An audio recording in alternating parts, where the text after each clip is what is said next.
Hello મિત્રો, ઘરના રસોડામાં તમારું સ્વાગત છે। આજે આપણે ચોખાની પાપડી બનાવીશું, એકદમ મસ્ત અને ફૂલેલી।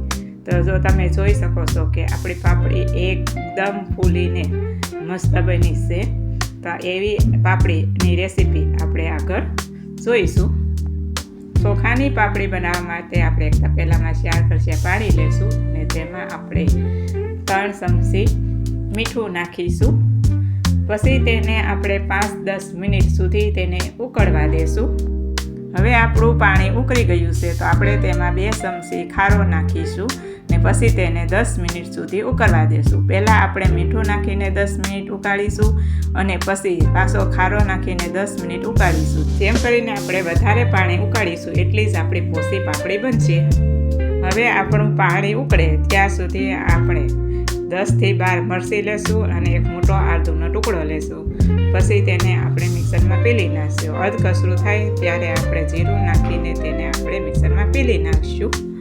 હવે આપણું પાણી ઉકળી ગયું છે, તેમાં આપણે આદુ મરચીને નાખી દીધું છે। હવે આપણે ચોખાનો લોટ નાખતા જઈશું અને બરાબર મિક્સ કરીશું। પહેલાં આપણે 6થી 7 રકાબી આપણે ચોખાનો લોટ નાખીને બરાબર મિક્સ કરી દઈશું। આપણે એવી રીતે મિક્સ કરવાનું છે કે અંદર ઢીલી અને ગાંઠો ક્યાંય ન રહે એવી રીતે બરાબર હલાવીને મિક્સ કરી લેશું। તમે જોઈ શકો છો કે આપણું ખીસું બનીને રેડી થઈ ગયું છે।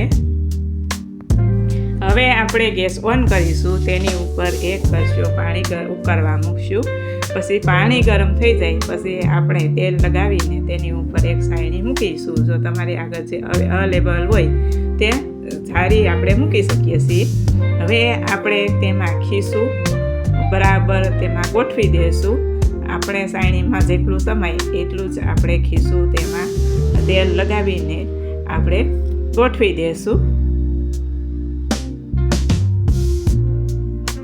હવે આપણું ખીસું ગોઠવાઈ ગયું છે તો તેની ઉપર આપણે થાળી ઢાંકીને આપણે 10થી 15 મિનિટ તેને બફાવા દઈશું। હવે આપણું ખીસું છે તે બફાઈને રેડી થઈ ગયું છે। તમે જોઈ શકો છો કે આપણું ખીસું એકદમ સરસ બફાઈ ગયું છે। પછી તેને આપણે એક કાસળમાં કાઢી લેશું ને બીજું ખીસું છે તે આપણે પાછું તેમાં ગોઠવી દઈશું। હવે આપણું બીજું ખીસું બફાય ત્યાં સુધીમાં આપણે જે ખીસું બફાઈ ગયું છે તેને આપણે કળીને તેની પાપડી આપણે પહેલાં દબાવી લેશું। હવે આપણે ખીસાને તેલ લગાવતા જઈશું ને આપણે ખીસું છે તે કળીને આપણે બધું ખીસું રેડી પહેલાં કરીશું।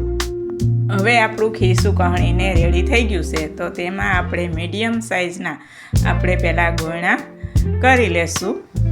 હવે આપણા બધા ગોળણા થઈ ગયા છે તો આપણે જે પાપડી દબાવવાનું મશીન આવે છે તે આપણે લેશું અને આપણે પહેલાં નીચે કાગળ તેલ લગાવીને મૂકીશું, ઉપર આપણે ગોળણું મૂકીને બીજો કાગળ મૂકીને આપણે દબાવીશું। આવી રીતે આપણે બધા પાપડ છે તે આપણે એક પછી એક આવી રીતે બધા દબાવી લેશું। આપણે એવી રીતે દબાવવાની છે કે આપણી પાપડી એકદમ પતલી ન થઈ જાય, થોડીક જાડી જ રાખવાની છે। એવી રીતે આપણે બધી પાપડી દબાવી લઈશું। તમે જોઈ શકો છો કે આપણી જે બધી પાપડી છે તે આપણે દબાઈને રેડી થઈ ગઈ છે। તમે જોઈ શકો છો કે આપણી બધી પાપડી દબાઈને સરસ થઈ ગઈ છે, એકદમ ગોળ અને થોડીક આપણી જાડી રાખીશું। પછી તેને આપણે 4થી 5 કલાક સુધી તેને સૂકવવા દઈશું। પછી તેને 1થી 2 કલાક આપણે તડકે સૂકવીશું।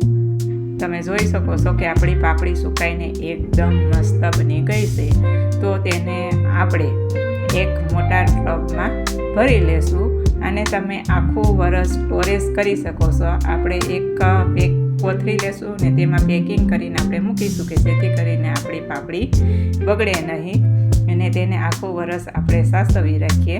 અને જો તમારે કોઈ મહેમાન આવ્યું હોય કે ઘરે આપણે ખાવા તળ્યું હોય તો તમે તળીને આખું વરસ સુધી તેને ખાઈ શકો છો। હવે આપણે ગેસ ઓન કરીશું, તેની ઉપર તેલ ગરમ કરવા મૂકી દઈશું। જો આપણું તેલ ગરમ થઈ ગયું છે તો તેમાં આપણે પાપડી નાખીને તેને આપણે તળીશું। તો તમે જોઈ શકો છો કે આપણી પાપડી ફૂલીને આપણે ઉપર આવી ગઈ છે, એકદમ ફૂલીને મસ્ત પાપડી બની છે।